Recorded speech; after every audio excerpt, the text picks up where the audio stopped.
listening to the Astral Hour. I'm your host, Astral Meadow. Join me as we take a glimpse into the mysterious.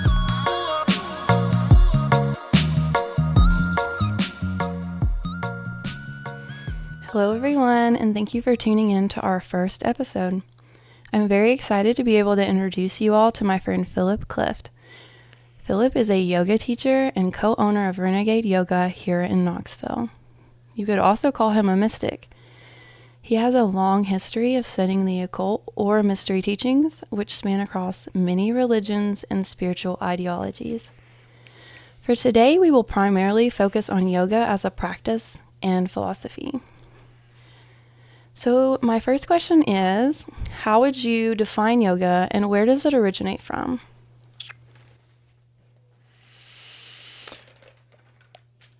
I would define yoga as an alchemical process by which we actively or intentionally participate in the evolution of our individual consciousness back towards union with the divine from which we originally emerged. A reconciliation, I suppose you could say, known as anugraha in tantric yoga philosophy. In tantric yoga philosophy, there are 5 acts of divine consciousness. Anugraha means revealing, remembering, or grace. Besides allowing for creative expression, the 4th act, Tirodhana, is also the reason why we suffer. We can't see the truth of our reality, and this is frightening and painful. But this is eventually resolved by anugraha, when what was hidden is revealed and we remember. So, our reconciliation. As author Christopher Wallace explains, it's not meant to negate the act of the concealment of Tirodhana, but to bring it to fruition by revealing its deeper purpose. Such reconciliation is thus also a reintegration. Through it, you experientially realize yourself as a complete and perfect expression of the deep pattern of the one consciousness which moves and dances in all things. So that's the ultimate, in my opinion, that would be the ultimate goal of yoga. All right, so it's deeper than just the positions. It's a lot of inner work. Absolutely. Yes. Yeah. That was the primary intention, was to, get to the inner world through the body. Right. Yeah. I think in our Western culture, we get a little caught up in treating it like exercise and sort of disconnected from the spiritual aspects of yoga, which is the foundation. Absolutely. Because our culture is very superficially focused, so that makes sense that we would approach it from there, and it's fine to do that because you have to start somewhere. Right. You're still going to get the benefits. Absolutely. Even if you're, not using it as a spiritual. Yeah, addition. Absolutely. All right. What are some of the styles of yoga that you specialize in? I specialize in what's known as vinyasa krama, or intuitive creative sequencing of asana, which means posture. Okay. Based on my personal experience and what I perceive to be the collective energy or need of each particular group or individual I happen to be working with. So, in order to do vinyasa krama sequencing, it's good to have a really strong foundation in a traditional or classical style. Mm-hmm. And essentially that's your foundation, and you build upon that based on intuition and experience and a feel for who you're working with. Okay. Yeah. So that's kind of what I've developed through the years. Right. Yeah. Okay. It's very... my style is very grounded in the classical yoga systems known as Ashtanga Vinyasa Yoga. Okay. And Iyengar Yoga. Okay. Yeah. So Ashtanga focuses on internal energetic dynamics during asana practice. Okay. So it's that they use these different methods to draw the awareness inward intentionally. Right. While posture practice is occurring. Okay. Iyengar yoga does that too, but it does it through precision alignment. Mm-hmm. So he's got all these these different like alignment cues and ways of describing areas of the body that draw your attention to that in such a way that it creates this internal focal point. But it also benefits you physically and structurally at the same time. So it's really important, particularly for beginners, to have that foundation. So I try to blend those two styles together to create a more comprehensive whole. And so far it's been pretty effective, I think. So. Okay, so when I do your yin yang class, Yeah. it's technically an Ashtanga Vinyasana. It's technically the sequencing of it is based on my understanding of Ashtanga Vinyasa Yoga. Okay. But the way that I align the poses, my cueing about pose alignment and all that, Ashtanga doesn't use any pose cueing or alignment cues ever. Okay. They just call out a posture and the number of breaths. And then you're supposed to know everything else. Right.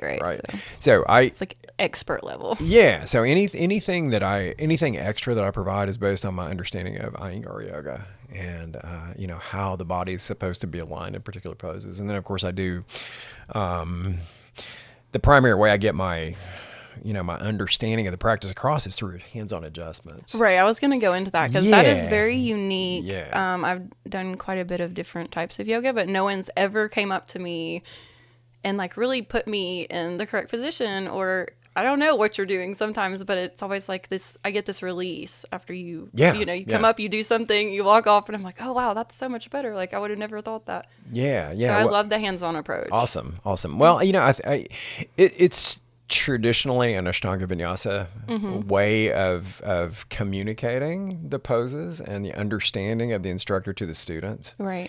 Yeah. So it's really it's a form of what's called Shaktipat. Okay. Yeah, which is kind of like Reiki, if you're familiar with that. Right. I do feel like there's an energy exchange when you walk up to. And then I feel like more confident after you walk away. I'm like, I've got this, I'm strong and I'm sturdy. And Yeah, absolutely. That's what I hope comes through, because essentially what I'm doing is I'm trying to convey my understanding of what the pose is like to my students through the way that I adjust their bodies while they're in the pose. And then hopefully some of the, the universal life force energy or the Reiki will come through during the adjustment, and that's extremely valuable. Right. I found that like you walking by and saying, okay, go a little deeper into downward dog or whatever. When I do my practice now at home, I realized like I was not doing downward dog properly. Like I wasn't going fully in and getting the full benefits. But now when I do it at home, you remember. I remember. And like, I know what it's supposed to feel like. So I really think it's good to do some in-person classes, even if that makes you uncomfortable, because I think you want to do the posture right to get the full benefit, Yeah. And if somebody's, spent, a significant portion of their life doing this stuff, and they probably, hopefully will have some insight into poses that people that don't have as much experience right. And do so. Even ahead of time, like letting like, hey, I had a knee surgery or something like that, where when you do this stuff online, like you're not gonna get that, No. that experience of a professional that can look at you and tell that your hip rotation is different than the person next to you, or not only look at you but actually feel into your energy, right? And that's like when I adjust somebody, I'm tempering the adjustment based on what I feel, what I'm getting, like the subtle feedback from the people, and I'm tempering the adjustment based on that, right? So and then if you get the depth of the adjustment just right, that's when the Reiki really kicks in at that point, because the person's much more open to receive at that point. If you're going too hard, then they're fighting against you. If you're not going deep enough, then there's not that much happening. Right. So, the depth and the feeling into the person is absolutely key to the whole thing. That's great. Yeah. That's great. All right. How is the yoga that's taught here different from other places around the world? That's a really interesting question. In my opinion, this is my opinion, the vast majority of modern yoga throughout the world is similar. Okay. And it's focused on elevating ego or personal identity right now. I mean, and that's kind of where our culture is. Right. You know, we've got a lot of people that are really imbalanced from an emotional, physical, and psychological standpoint. And we really need to get people kind of back to neutral before they can progress toward their higher potential. You Right. know? So I think, you know, really yoga is attempting to build up a person's sense of self-value and confidence. And that's true, you know, in the U.S., Europe, Asia, everywhere across the world. The primary differences, in my opinion, again, exist in there's some continuation of the guru reverence in the East, particularly in India. You know, although that is fading because the idea that everyone is their own guru is beginning to emerge in human consciousness now. You know, so we don't. You know, people are gaining enough confidence that they don't necessarily need to get, you know, that deep spiritual guidance from another person as much as they are able to access it through their own intuition. Right. So is the guru like a priest, you know, Yes. to Christianity? Yeah. So they would go, he might teach yoga, but you might go to the side and ask, you know, personal questions about something in your life, or it's Absolutely. not. Okay. Everything. Yeah. Yeah. A true guru would be, you know, like a father or a mother in addition to a spiritual guide at the same time. So it's a really deep, profound relationship. And you know, the modern culture doesn't really allow for that, really, you know, particularly in the West. So that's kind of beginning to fade away. And, you know, teachers are, you know, based on their own personal experience and expertise, they have, you know, they create a different type of environment in the classroom, right? You know, so if you're a young teacher, you're a new teacher, you're focused on, you know, just getting your class down and like how you should do it. But if you've been at it for a while and you've got a lot of personal experience through teaching and your own practice, then you can provide a really stable environment that has a lot of potential for growth and expansion, I think. Right. Yeah. So, yeah. So I'd say the primary differences in yoga across the world are really just the differences in the individual teachers. Okay. More than anything else. More than like, you know, European yoga being different from Asian yoga or South American yoga or whatever.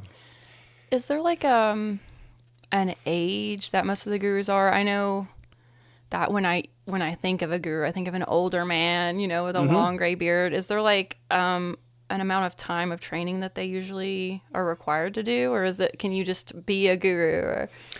I think a guru is to become a guru is something that's earned through personal devotion, you know, and it's evident, it's obvious within a person if they're at that level of consciousness.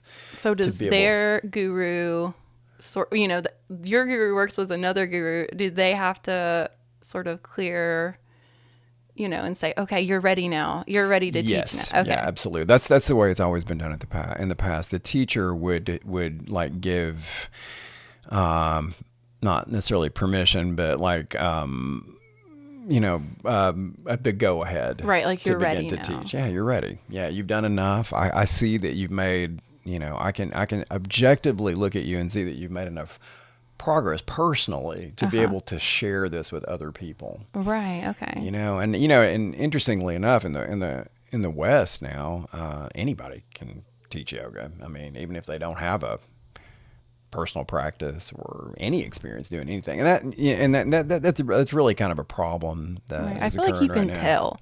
Like I've went to yoga classes and I just like the person's really cute and they seem like they know the postures, but it doesn't seem like when they teach it that there's any depth, you know. And I usually end up leaving like extremely sore and like just overworked, and I'm just like, what did I just do, you know? Because I've spent most of my time doing Kundalini yoga, and it's not as physical.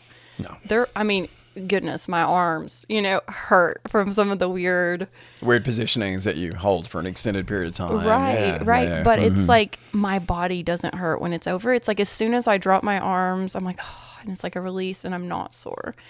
So like some of these people I go and it really is like exercise. Like I'm, you know, for like a week later, I might still be in pain, but Interestingly, Kundalini yoga is designed to specifically to get to the emotional body. Yeah, or the what's called the Manamaya Kosha. Okay. Yeah, through the physical body. So they're not really concerned about so much what's going on with the physical body. They want to get directly into the emotional body, and they feel like that's where the most transformation can occur. So yeah, and it can be. I mean, you can very easily have an emotional release from a Kundalini yoga class where you're holding your arm up at a 90-degree angle for 11 minutes or whatever. Oh my goodness. Yeah. It stimulates your emotional body really strongly. So, Right. Yeah. I love it. All right. So, what is pranayama? And how can people incorporate this into their regular practice? What are some of the benefits from it? Yeah. Pranayama is the fourth limb of Patanjali's 8-limb system. The first are more kind of intellectual disciplines, I suppose you'd say psychological disciplines, the yamas and the niyamas, and then we have asana, which is posture, and then pranayama comes after that. So, and it teaches us how to breathe more efficiently, how to focus our attention, and eventually, the more advanced practices teach us how to build our personal subtle energy. Through some of the subtle energy dynamics that we mentioned earlier that occur in Ashtanga yoga, for example. Okay. Yeah. So I look at pranayama a couple different ways. Like if you're new to yoga, then you can practice it as a focusing technique. Right. Right. Right away. You can just focus on your breathing. You can do deep belly breathing, and it's extremely beneficial in that way. It gets you out of your head into your body, which is really important for a lot of people. It teaches us how to breathe more efficiently. I mean, there's certain techniques that expand the space that the lungs move into. A lot of people are chest breathers because they haven't learned how to belly breathe, for example. So a lot of people can be 30, 40 years old and have never taken a full breath before in their lives. Wild, isn't it? So just that alone is extraordinarily beneficial. I mean, it decreases your stress levels. It affects your parasympathetic nervous system in a really positive way.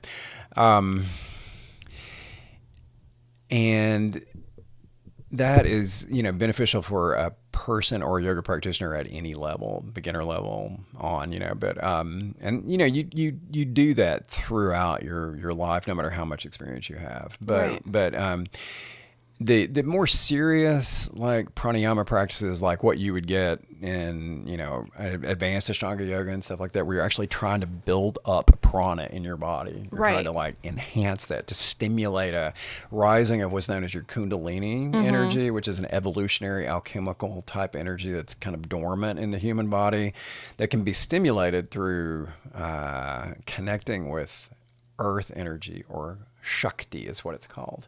So that can stimulate the Kundalini energy to rise, and you do that by these really super intense pranayama exercises that are if you want to get into that stuff, you really have to have a solid foundation in asana practice for a number of years. Otherwise, it can kind of fry your circuits, I guess you could say. So pranayama is just like asana. It functions on several different levels. Right. Yeah. So it is beneficial for, beginner yogis and extremely advanced yogis. So. Yeah. The first time I ever had an experience with pranayama, I didn't know what it was. I went on the Sufi retreat with my English professor. And we were doing these breaths and chanting something. I don't know what it was, but we did the pranayama, and then we laid on the ground. And then I'm just laying there, and then suddenly I astral projected into the kitchen downstairs, and I was like, oh my gosh. It was the first time I had, projected while being awake. I was looking around, and I was like, this is really weird, and it was just the chanting and the breath work. And it really did something I guess, relax me enough to where my like spirit felt like comfortable to just sort of do yeah. whatever it wanted. Yeah, absolutely. Yeah, a lot of people have those experiences. Those type things are very natural for human beings, but we've just kind of forgotten about them. They're kind Right. of dormant in the human psyche, I suppose you'd say. Right. And breath work can really bring that stuff to the surface for sure. Right. So, I'm always trying to yeah. like teach people like you don't need drugs, like you can breathe. If Yeah. you do like Yeah. breath of fire, like you get a buzz from it, You do. and you're You not do. going to Absolutely. cough and you're not going to fail your, drug test at work. So I'm always trying to like casually throw that out there to people I know, Yeah. like you don't need drugs to get high. Like it's cool if that's what you want to do, but like all of that is like inside of you already, Absolutely. So it's, Yeah, we also have endogenous DMT. right. Too, and some of the more advanced mudra practices. Which we're going to go into. Yeah, they, there's something called Kachari mudra, actually, where you can, it's not something that's really practiced very much in the modern world, but, at some point in the past, people, actually were able to stimulate glands up inside their brains to release endogenous DMT. Wow. So they would actually have a DMT trip, but it was from their own chemistry. Right, what I mean? right. It It's wasn't already supplemented inside you. externally. Yeah. Right. Yeah, absolutely. Okay. Well, let's go ahead and go to, I was going to ask about mudras, but let's go ahead and kind of go into that now. So could you explain more in depthly what they are and how they can help people? Absolutely. Yeah, mudras are probably one of the least known aspects of subtle energy dynamics in yoga. They're specific held positions that allow for stimulation and completion of energetic loops or circuits that create a very particular dynamic within the body or the kosha system. I think it might be a good idea for me to go ahead and go into koshas just a little bit because that's kind of important.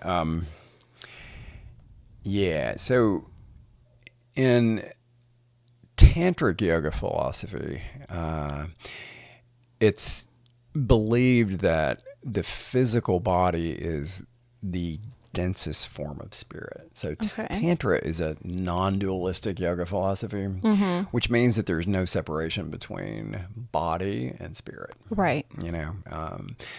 A lot of religions in the past have tried to create that divide, and that creates a lot of confusion, and like the body's a sinful thing, and and it just creates a lot of guilt, and it's a real problem. But a non-dualistic philosophy is much more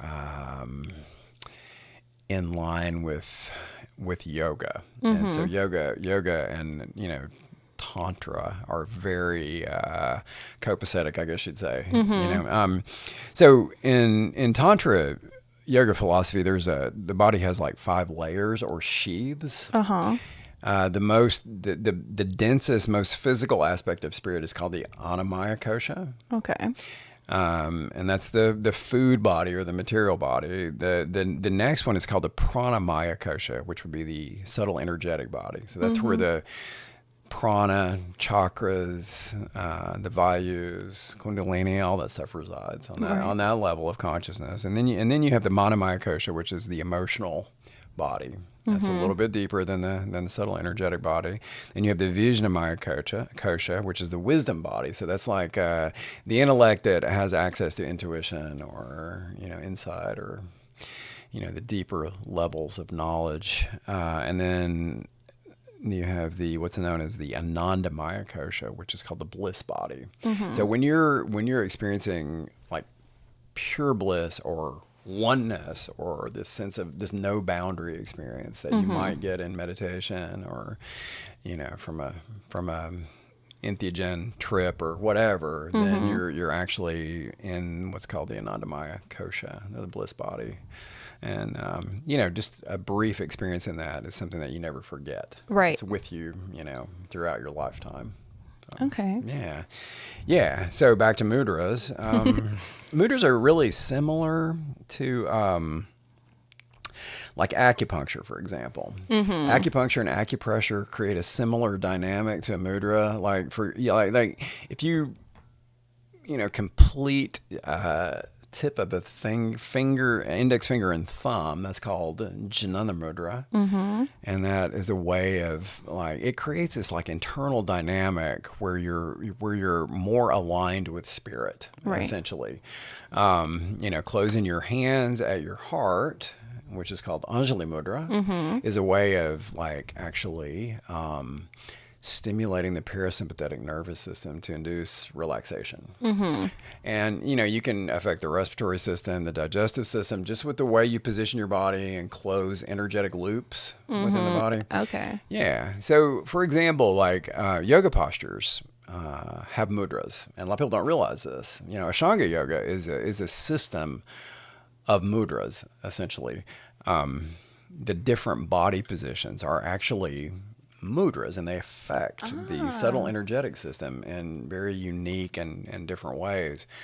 The more complex, the more tightly you're wrapped up and wound up, the deeper the mudra effect, essentially. So for a basic posture like Warrior One or Fierce Pose, because those are in sun salutations, and those are always done, early on in classes or early on in a person's experience with yoga.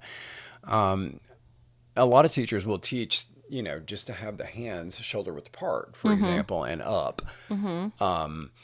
Now, what happens is that's fine structurally and physically, but it doesn't create a mudra necessarily, because the mudra is the closing of the hands. Yeah, the actual connection that you form. So from a mudra perspective, it would be better to bend the elbows and touch the palms. Okay. And from a strictly physiological musculoskeletal perspective, it might be better to keep the arms fully extended, but it depends on your intention and what you want to do with the practice, so and intention, I was going to bring that up later, but since we already talked about it, do you think it's important to set intentions before classes? Do you think that it affects the outcome? Absolutely. There's absolutely no question about it. I think it makes all the difference. Intentions are like prayers that form a connection with our higher selves, or the divine, however you want to look at it.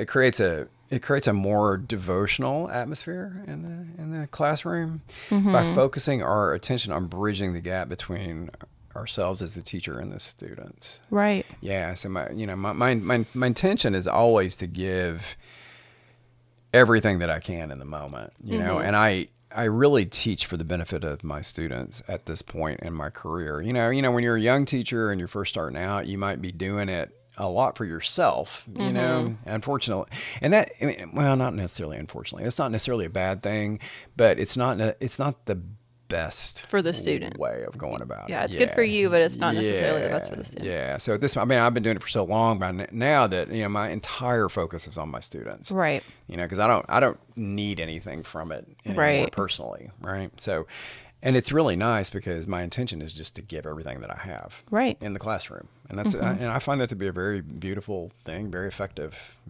For my students. At least I hope so. Yeah, it definitely shows. Yeah, thank you. I can see that you're very intentional.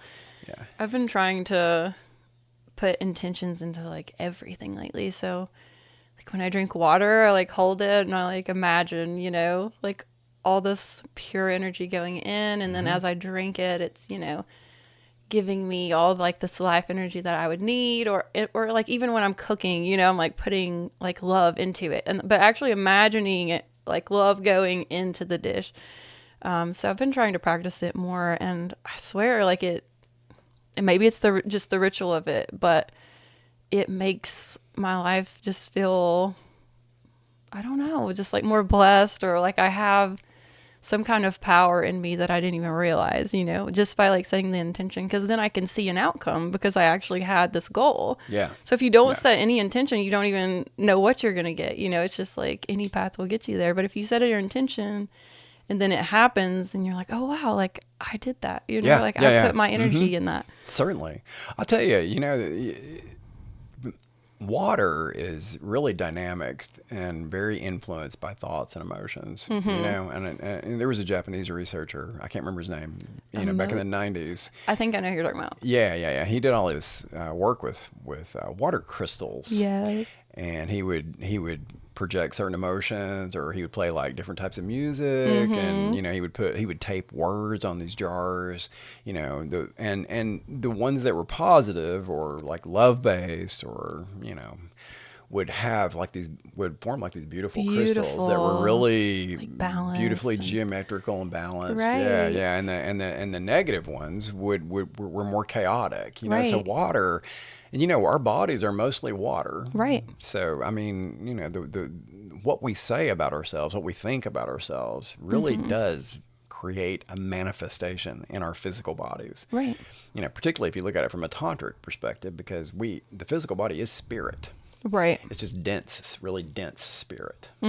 So I was going to kind of have you go into Tantra a little bit. I think people get so distracted and only think about red Tantra, which it's like Sting. They're like, oh, I think it's Sting when I think of Tantra. But I'm like, there is so much more. There's like all these other colors, but specifically white Tantra. I went on this... Well, it's not a retreat, but they do a white Tantra thing in Knoxville every now and then. And yeah. And it was weird, because I wasn't prepared. I just do these things sometimes and I'm not like really prepared, but I didn't have a partner. So I just got partnered with this like random guy. He was like just recovered from his alcoholism. Wow. And like, okay. He hadn't really done much yoga, and so I'm partnered with him, and like it's all this eye contact, a lot like red Tantra is eye contact and like really connecting to the person's essence. But it was so weird to do it with someone I didn't know, but like I really could see like into this man, like he would sort of morph. Like I could see him as a young man. I could see him as like an old man. And it was beautiful, but I don't think it's ever talked about. Like no one talks about the other colors of Tantra. They only want to talk about the sexual stuff. The sexual stuff. Yeah. Well, I don't know a lot about Tantra from that perspective necessarily. What I know about it is like the non-duality aspect of it. Okay. And the 5 acts of divine consciousness, and Hatha yoga or posture yoga, asana, is based on tantric philosophy. Right. I mean, there would really be no need to work with the physical body unless you believed that the physical body was a dense form of spirit. Otherwise, you might as well just focus on your mind. And that's what a lot of the some traditions of yoga bypass asana completely, and they go directly into meditation right from the beginning. Right. So they're more of a dualistic philosophy, and they're just trying to access what they believe to be the spirit that exists, outside the body or separate from the body in some way. So, yeah. And as far as the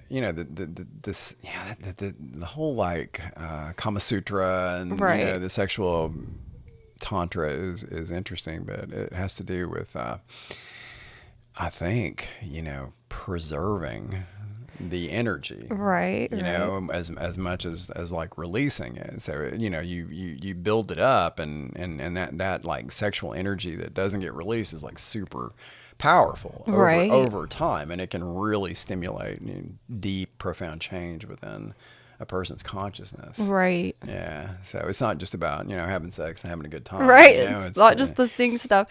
Yeah. Like it goes into all this, like the semen retention. I don't think people like, they just hear sex and that's it. And they're like, oh, a really long sexual encounter. But like, you're actually trying to like, not, like release your energy. You're like pulling it back in. It's like a channel, like it's moving up and it's coming back down. It's like a mudra, Right. Exactly. Exactly. Yeah. I think it would be beneficial for people, to look into it more and not just like going for, 24 hours or whatever. Right. In ancient Egypt, they did a ceremony called ankhing, and they actually used ankhs. Right. To do that, to help retain the sexual energy. Yeah. And, or if they did release it, they could capture it and put it back into the body, apparently. So there was a lot of ritual and ceremony around that particular practice, and I think it's potentially very powerful. But it would have to be, a person would have to be extremely disciplined, to benefit from something like that. I think. Right, Yeah. for sure. Yeah. So we've talked about Kundalini a lot. could we go into a little bit of like chakras and how they play into yoga? Yeah, absolutely. Well, chakras are subtle energy. Right. And, the role of chakras in yoga is extremely significant and profound, but it's underappreciated and under-recognized and definitely not really very well understood, because chakras and all subtle energy, prana, kundalini, vayu, etc., exists,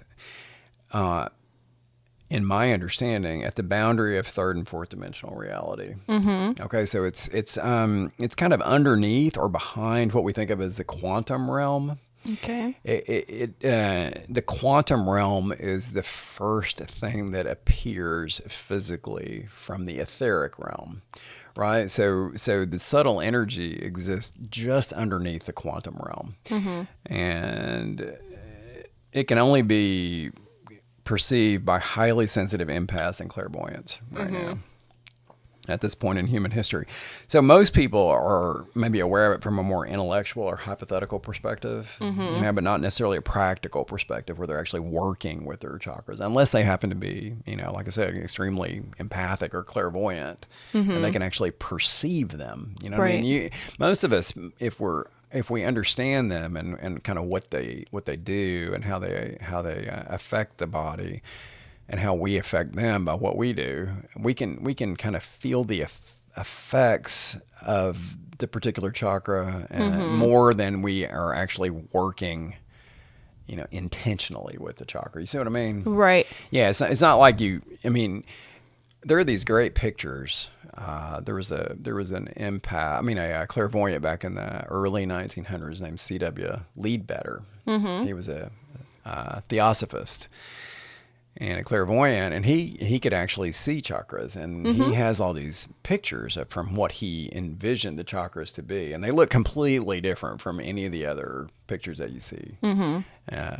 His insight into it was really, really profound and interesting, and if you read his book on chakras, it's like a college level textbook kind of thing. He goes into incredible detail. Most of the stuff you see is just like, well, you've got the root chakra that's all about, security and grounding. And then you've got the sacral chakra, which is about sex and creativity. But he goes into like this massive amount of detail on the, the subtle energetics of everything. And it's really pretty profound. So from that perspective, I don't think people really know much about the chakras right now, but we do know, the general effect and kind of what they govern in the body, and how you can affect them positively through thought and intention, and also through physical practices like asana and pranayama. So they influence and are influenced by everything that we do. Right. Like all day long. Like, you leave your Reiki class, you're feeling great. You get in the car and then someone pisses you off, and then like one of the chakras goes out of balance. It's like immediately. It can happen so quickly. Yeah, absolutely. So you got to maintain your composure at all times, right? Right. Which is not easy. Right. Yeah. Carrying it, off the mat. Interestingly, that's what my I don't want to jump ahead, but my deep dive program, my immersion program at Renegade is based on the chakra. That we use the chakras as a kind of a guideline for self exploration.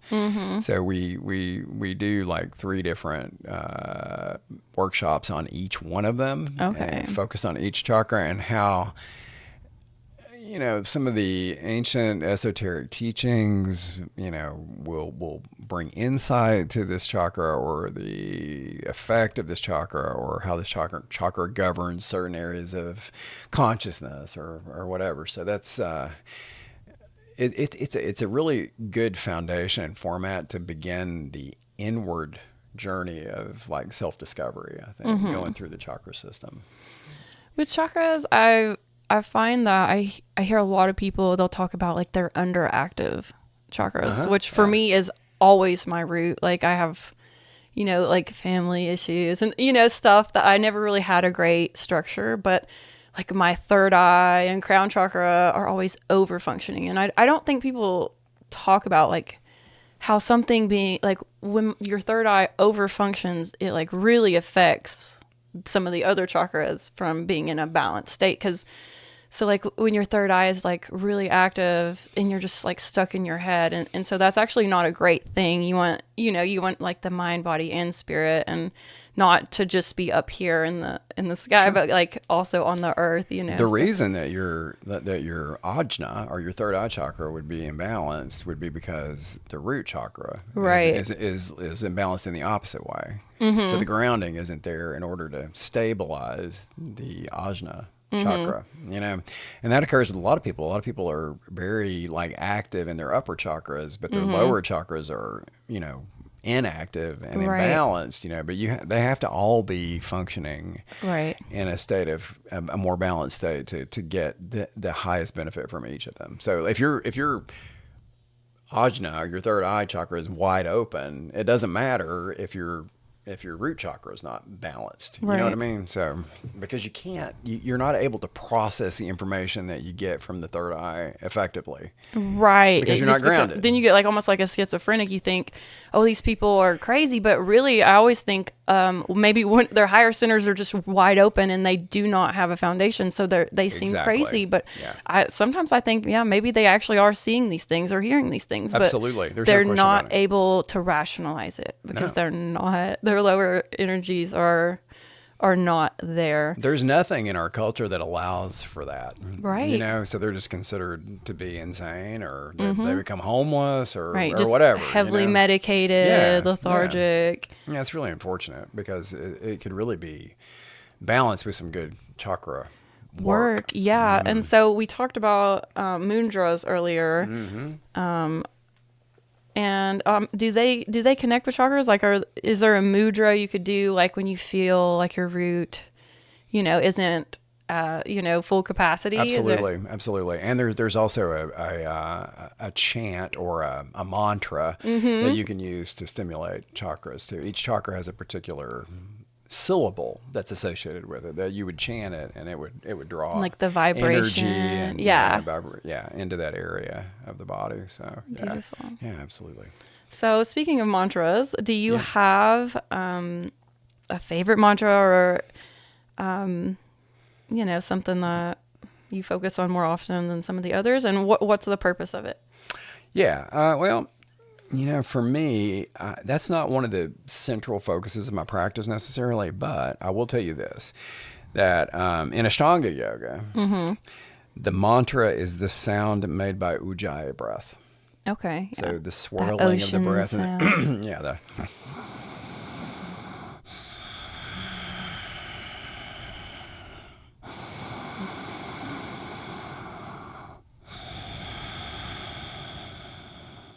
So it forms like this kind of rhythmical sound that draws the attention inward, So the sound of the breath is the primary mantra in what I do. And I also use Om.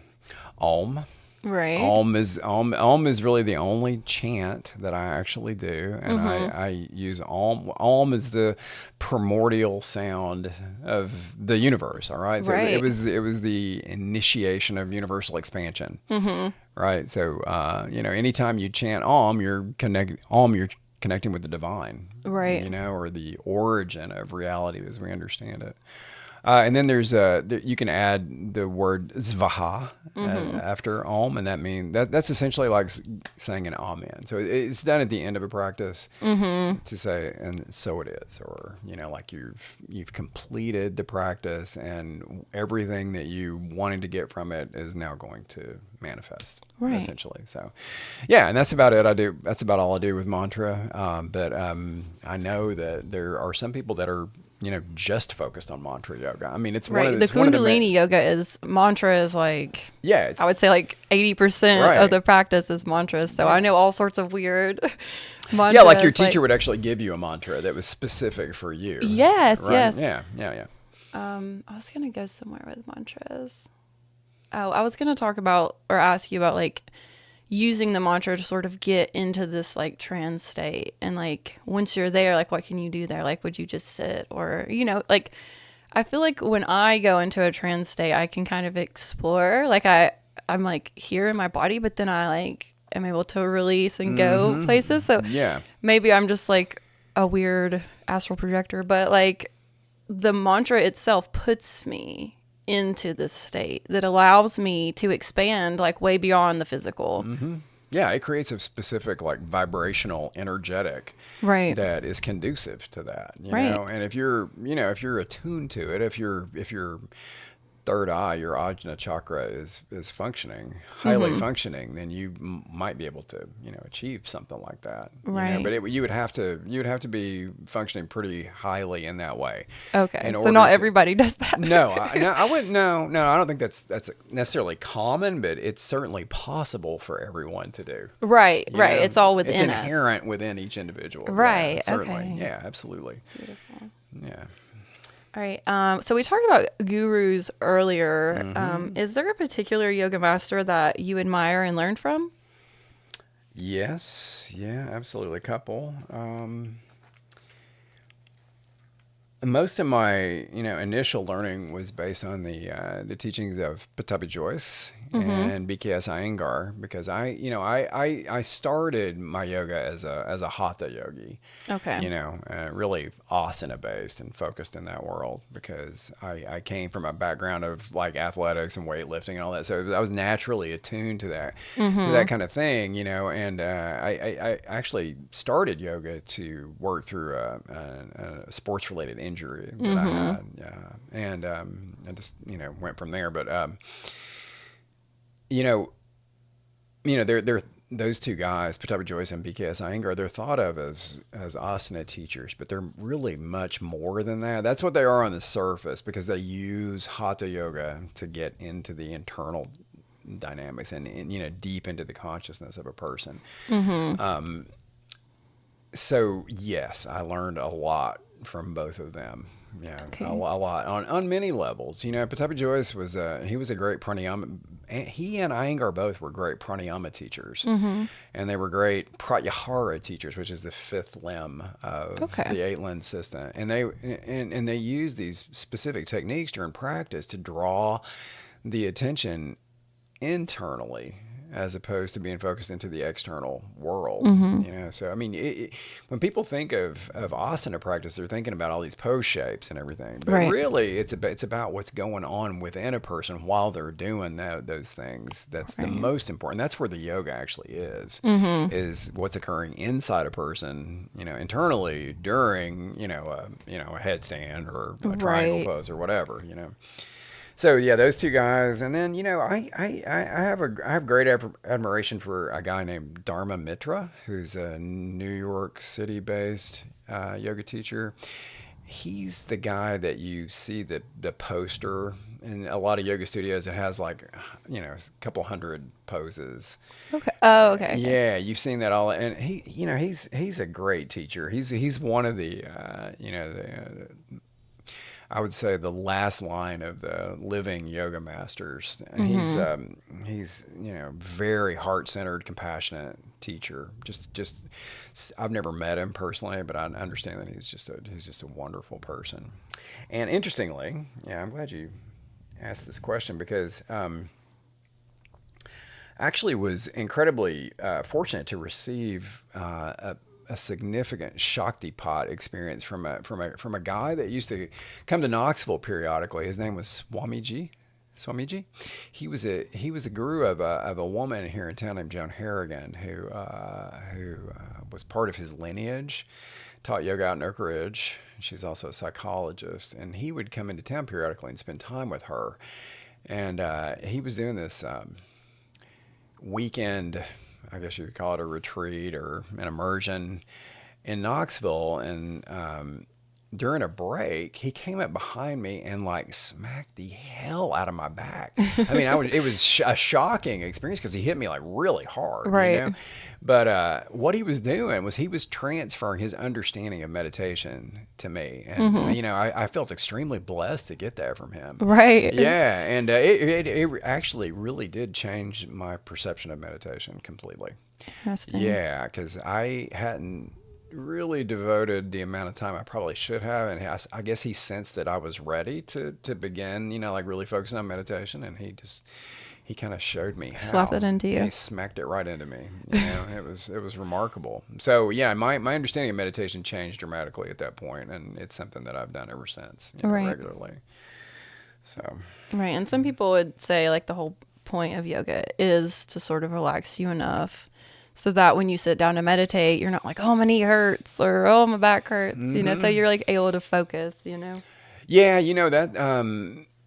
Now, a lot of people do think of it that way, and that is an important aspect of it because it does discomfort in your physical body Oh, is a it's huge such a distraction. Yeah, I mean, you can't like, particularly if you're just learning to meditate. I mean, there's no way that you can overcome Right. discomfort in your physical body. So you've got to be able to get into a comfortable position. Otherwise, it's just not gonna take hold. So yeah, hatha yoga and pranayama is very beneficial to to establish the right atmosphere for meditation to eventually kind of take hold in Right. consciousness. So yeah, super effective. All right. So my next question is, how would you describe the flow state? Oh, that's a great question. That's one of my favorite subjects actually. Yeah. I'm glad you asked that question. Flow state feels like slipping into a groove that's unencumbered with the, I would say, typical peripheral distractions of the external world. Mm-hmm. It's like time seems to slow down. It's like you're a Jedi, right? And you're attuned to the Force, right? So everything slows down. And, information and understanding kind of emerge from within you, that you weren't consciously aware of before. You recognize the external world around you is a manifestation from someplace deep inside the micro world within you. Mm-hmm. And with that understanding, what may seem like two separate things blend into a unified whole, which is the essence of tantric philosophy that we were talking about earlier. I think you feel this kind of balanced simplicity to perception and action, like it's an immersion in the here and now, essentially immersion in the moment. Like you're fully conscious of the moment and immersed what in you're it. All doing. of a sudden, this like you're participating in this immense cosmic dance of incredible beauty, complexity, and sophistication. But in that moment, it seems simple. It's like the immensity of reality is kind of defined in this very simple way when you're in flow state. Like you're a part of it. You can really feel it. You realize. You understand it all, but you don't really understand how you do. It's like, okay, wow, I sense this, or I've got a sense of it or a feeling of it, and I'm attuned with it, and I'm flowing with it. Right. But I don't really understand how or why. But it doesn't matter. It doesn't matter because you you grasp that you're one with it on a fundamental level, and somehow you have this trust of that. You know what I mean? Like you trust that it's true. Right. Suddenly, like maybe you didn't trust it before, but when you slip into flow state, it's all of a sudden you're like, wow, okay, I can really feel this, and I trust it in every fiber of my being. It's a very profound state, and you also, I think, for me, I feel like the benevolence and intention behind life. I actually feel loved, by this underlying essence or this higher power, and I think that brings a sense of indescribable freedom, that if it lasts just for an instant, you never forget it. Right. Would you say that that's true? I would, yeah, I definitely agree. I feel like yoga was the first, like obviously I had experienced flow and I just wasn't aware of it, but when I started doing yoga, like I would go in, I'd be like, God, this is a 90-minute class, and I'm just like, oh, am I even gonna be able to do this? So then I like lay there and I start moving, and then I get out of my mind, and like I might even hit a point where I'm like, oh, this pose is so hard, but it's like I just move with it, and it releases this, I don't know, like some kind of buildup in me, and I just start moving, and it's like there aren't restrictions anymore, but I'm able to sort of, now that I've seen it in yoga, so this is like practicing yoga off the mat, I can like turn anything into a flow state. So like when Yeah. I'm like cutting potatoes or, like making bubbles or dancing, it's like, anything can be flow. But I think yoga is a really great way to sort of introduce us and like help us practice getting into that state. But then we're able to recognize it just all the time, like. That's the thing. If you experience it once, it's Yeah. always with you. Right. You always remember it, and you can apply it to any area of your life at any time. If you're focused enough. Right. Yeah. You've got to be focused. Or you can turn like these mundane tasks, like you're filing paperwork or whatever, just something that maybe you don't just love doing, but if you can get into a flow state, it's almost like it turns into this meditation, and you're just like. Yeah, I don't know. It goes way beyond the physical. Absolutely. Yeah. Yeah. There's this famous quote. It's a simple thing. It's just chop wood, carry water. Right. That You makes know? you think of young. Yeah. It's like before enlightenment, you chopped wood and carry water. Right. And then And after after- enlightenment, you do the exact same thing. Right. You just do it with a different state of awareness. Right. At that point. So, Right. yeah. All right. So as we wrap up this episode, could you briefly discuss your deep dive program? I know we kind of already brought it up, but how do you use yoga as the framework for this? Like I said earlier, it's an exploration of a person's, psyche and emotional body through the chakras. Mm-hmm. Yeah. So we'll spend a period of time on root chakra and go through, all the dynamics that are present with the root chakra and how that's affected a person throughout their lives. So it's just to help bring clarity to that and, integration, Right. psychological, emotional integration that will allow you to be more, whole and balanced, Right. essentially. So, and we go systematically through each chakra, Mm-hmm. and we it's not just yoga based. It's really an exploration of the occult, and all occult means is hidden. It's just Right. like hidden knowledge, like the mysteries. Not understood by the masses. Yeah, not understood by the masses. It's like this ancient knowledge that's been around from the beginning that is like in symbolism and allegory and mythology and all this, and we know it when we see it, like that's why movies like Lord of the Rings and Star Wars and The Matrix are so popular, because people recognize that on Right. a fundamental level, even if they don't consciously Yes. understand it. You know what I mean? Yes. So so it's super powerful, and we use a lot of those ideas that are present in those movies, and ancient myths and iconography, you name it. And, we do a really in-depth exploration of like human history from the esoteric perspective. And, it's really a lot of fun. It's essentially an immersion into the ancient mysteries. That sounds amazing. Yeah, through yoga. Yeah. So, Great. Yeah. All right. So that concludes our episode. Thank you all for listening. If you have any questions or feedback on today's episode, feel free to contact me at theastralhour@yahoo.com. Our next episode will be released next Sunday, and I look forward to chatting with you all then.